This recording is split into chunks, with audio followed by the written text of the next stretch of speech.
Napapansin mo ba kung paano kumikislap ang mga mata ng iyong aso kapag nakikita kanilang kumakain ng merienda? Mahirap pigilan ang sarili, ngunit may ilang pagkain na maaaring magdulot ng problema sa ating mga kaibigan na may balahibo. Ang mga aso ay may iba't ibang metabolismo at sistema ng pagtunaw kaysa sa atin, kaya ang mga bagay na hindi nakakasama sa atin ay maaaring mapanganib sa kanila.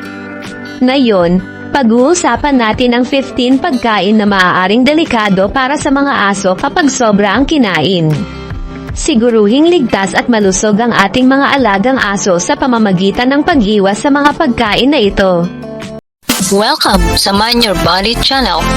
Kung bago ka pa lang sa channel na ito, ay huwag kalimutang mag-subscribe at pagkipindot na rin ang notification bell para updated kayo sa mga susunod na videos ng channel na ito. Number 1. Tsokolate. Ang tsokolate ay naglalaman ng mga kemikal na nakakalason sa mga aso at maaaring magdulot ng matinding sintomas tulad ng pagsusuka at pagkakaroon ng seizures. Number 2. Nilutong buto. Ang mga nilutong buto ay maaaring magkalat at magdulot ng mga sugat sa loob ng katawan ng mga aso. Number 3. Avocado. Bagaman ligtas ito para sa tao, ang avocado ay naglalaman ng isang toxin na tinatawag na persen na maaaring magdulot ng problema sa paghinga sa mga aso. Number 4. Gatas. Madalas na hindi natutunaw ng mga aso ang gatas kaya maaaring magdulot ito ng sakit sa tiyan sa kanila. Number 5. Pagkain ng pusa. Ito ay ginawa para sa mga pangangailangan sa nutrisyon ng mga pusa at maaaring hindi magbigay ng tamang balanse para sa mga aso. Number 6. Bawang. Ang bawang ay maaaring magdulot ng pinsala sa mga pulang selula ng dugo ng mga aso, kaya't mas mabuti nang iwasan ang mga pagkain na may bawang. Number 7. Macadamia nuts. Ang mga butong ito ay maaaring magdulot ng sakit sa tiyan at kahinaan sa mga aso dahil sa mataas na nilalaman ng taba nito. Number 8. Bacon. Ang mga pagkain na mataas sa taba tulad ng bacon ay maaaring magdulot ng pancreatitis sa mga aso kaya't dapat itong ibigay ng kaunti lamang. Number 9. Leeks at sibuyas. Ang mga gulay na ito ay maaaring magdulot ng anemia sa mga aso kaya't dapat itong panatilihin sa labas nang hindi nila ito maabot. Number 10. Mga labis na taba. Ang mga labis na taba na hindi luto ay maaaring magdulot ng problema sa tiyan at pancreatitis sa mga aso. Number 11. Raisins at grapes.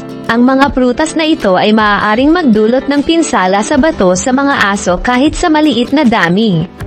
Number 12. Asin. Ang labis na pag-inom ng asin ay maaaring magdulot ng pagkapaningin sa mga aso na nagiging sanhi ng sintomas tulad ng pagkabagabag at pagsusuka. Number 13. Alak. Kahit maliit na dami ng alak ay maaaring mapanganib para sa mga aso at dapat itong iwasan. Number 14. Kape. Ang kape at iba pang mga produkto na may caffeine ay maaaring magdulot ng problema sa puso at pagkakaroon ng restlessness sa mga aso. Number 15. Citrus oil. Bagaman maaaring magustuhan ng mga aso ang lasa ng kahel, ang citrus oil ay maaaring magdulot ng pinsala sa atay nila.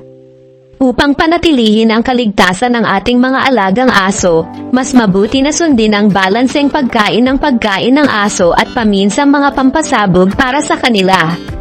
Pagtuunan natin ng pansin ang kanilang kalusugan at kagalingan sa pamamagitan ng pag-iingat sa kung ano ang kanilang kinakain. Tandaan, ang susi sa mas malusog na buhay ay nasa balanseng nutrisyon at maingat na mga desisyon. Mahalaga ang pagkonsulta sa isang profesional sa kalusugan o dietitian para sa personal na payo at karagdagang kaalaman. Huwag kalimutang mag-subscribe para sa higit pang mga tips tungkol sa kalusugan at kagalingan. Hanggang sa susunod na pagkakataon, mag-ingat kayo at manatiling malusog. God bless sa ating lahat.